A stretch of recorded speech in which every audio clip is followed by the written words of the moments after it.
तो ये दोहरी राजनीति मत कीजिए विधायक मैडम। अभी आप दुख जता रहे हैं और आपके ही लोग वहां ठिका लेते हैं। तो असली बात तो जनता को मालूम है कि आपको तकलीफ जयराम महतो के जाने से तकलीफ क्यों हुई, क्योंकि आपको मालूम है कि जयराम महतो आएगा तो दूध का दूध और पानी का पानी बात होगा। ये किससे छुपा है?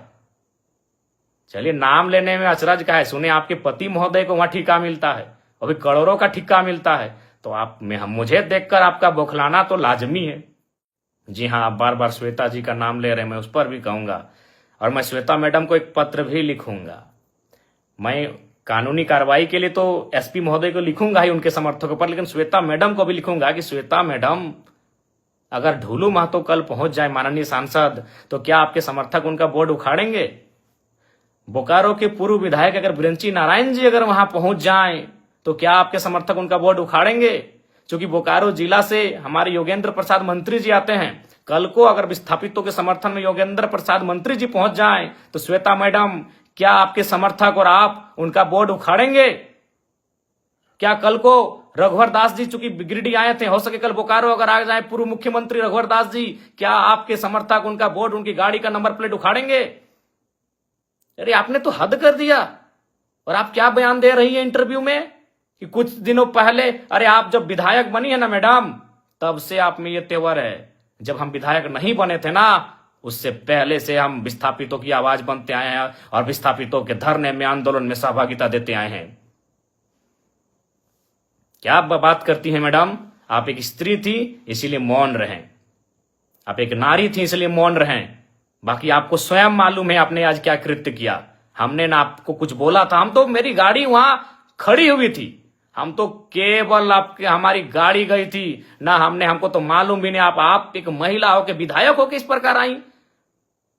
पहले तो विरोध किया, हमने आपसे पूछा कि मैडम क्या बात है, क्या बात है? आपने पहला लाइन यही कहा कि मेरा विधानसभा है, आप कैसे आ सकते? हद है भाई। कल को मैं पूछ रहा हूं, बोकारो के ही मंत्री योगेंद्र प्रसाद, अगर कल को योगेंद्र प्रसाद आ गए उस धरने में, उस बंदी में, या फिर बीजीएच अगर पीड़ित परिजनों से मिलने के लिए, या फिर उस गेट में जहां विस्थापित धरने पर बैठे हैं, तो क्या विधायक मैडम आप योगेंद्र प्रसाद जी का विरोध कर पाएंगे? या कल को ढूलू महतो चूंकि सांसद हैं, अगर ढूलू महतो जी पहुंच गए, क्या आपके समर्थकों में, आप में वो कुव्वत है कि आप उनका नंबर प्लेट उखाड़ देंगे? बड़ा दुर्भाग्य लगा मैडम, बड़ा दुर्भाग्य। आप क्या बयान दे रही हैं कि कोई माहौल खराब करे? तो मैं देखता हूं अगर कल को ढूलू महतो जी जाते हैं, ब्रंची नारायण जी जाते हैं, तब आप क्या बोलते हैं। देखिए, मैं आपको स्पष्ट कहना चाहूंगा, सबको नहीं पच रहा है कि जयराम महतो किसी आंदोलन में आए, क्योंकि अगर वो आएगा तो सट्टी की बात होगा। और बाकी कहना नहीं चाहिए मैडम, लेकिन जब आपने हद पार किया है तो मैं सुनी खबर आपको सुना दूं। सुने आपके घर में आपके रिश्तेदार कहिए या आपके खास कहिए, उनको ठिका मिलता है बीएसएल में। तो ये दोहरी राजनीति मत कीजिए विधायक मैडम। अभी आप दुख जता रहे हैं और आपके ही लोग वहां ठिका लेते हैं। तो असली बात तो जनता को मालूम है कि आपको तकलीफ जयराम महतो के जाने से तकलीफ क्यों हुई, क्योंकि आपको मालूम है कि जयराम महतो आएगा तो दूध का दूध और पानी का पानी बात होगा। ये किससे छुपा है? चलिए, नाम लेने में अचरज का है। सुने आपके पति महोदय को वहां ठिका मिलता है, अभी करोड़ों का ठिका मिलता है। तो मुझे देखकर आपका बौखलाना तो लाजमी है। चलिए, फिर भी बुरा नहीं मानते हैं, क्योंकि लड़ाई विस्थापितों की है, लड़ाई विस्थापितों की है। बाकी हमारे समर्थक, हमारे कार्यकर्ता आपको मर्यादित रूप में उत्तर दे देंगे। आपको गांव जाना है, गांव में हमारे कार्यकर्ता, हमारे समर्थक आपको उत्तर दे देंगे, नियमता देंगे। लेकिन आपका ये जो बयान, ये भर्सन कि बोकारो मेरा है, बोकारो विधानसभा मेरा है, वही तो हम देख रहे हैं। अगर कल योगेंद्र प्रसाद, चूंकि वो तो गोमिया के विधायक हैं, आपके हिसाब से वो गोमिया के विधायक हैं, अगर वो कल चले जाते हैं माननीय योगेंद्र प्रसाद, तब आपके समर्थक उनका बोर्ड तोड़ते हैं कि नहीं तोड़ते, ये भी हम देखेंगे। ढोलू महतो जी अगर चले जाते हैं तो आपके समर्थक उनका बोर्ड तोड़ते हैं कि नहीं तोड़ते हैं, हम ये भी देखेंगे।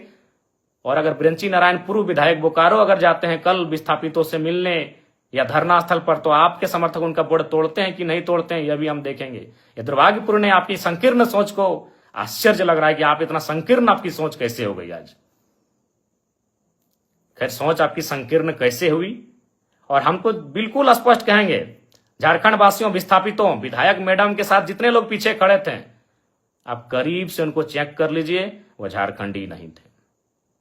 विधायक मैडम के पीछे जितने लोग थे, जो बोर्ड हमारी गाड़ी का, चूंकि हम पीछे आ गए, हमारे समर्थक भी हमें घेर लिए थे, हमारे समर्थक नहीं, जो विस्थापित लोग धरने की, दादा आप मत जाइए उधर, उसी बीच उन्होंने हमारी गाड़ी को तोड़ फोड़ करना शुरू किया।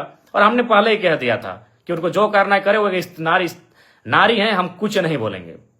बल्कि हमने आपको प्यार से बुलाया कि मैडम बात क्या है, क्यों यह व्यवहार आप कर रही हैं। ये बहुत ही दुर्भाग्य की बात है, आपका जो ये व्यवहार रहा, ये बहुत ही दुर्भाग्य की बात है। लेकिन फिर भी हम उस पर चर्चा नहीं करेंगे, क्योंकि यहां सवाल विस्थापितों के साथ न्याय का है।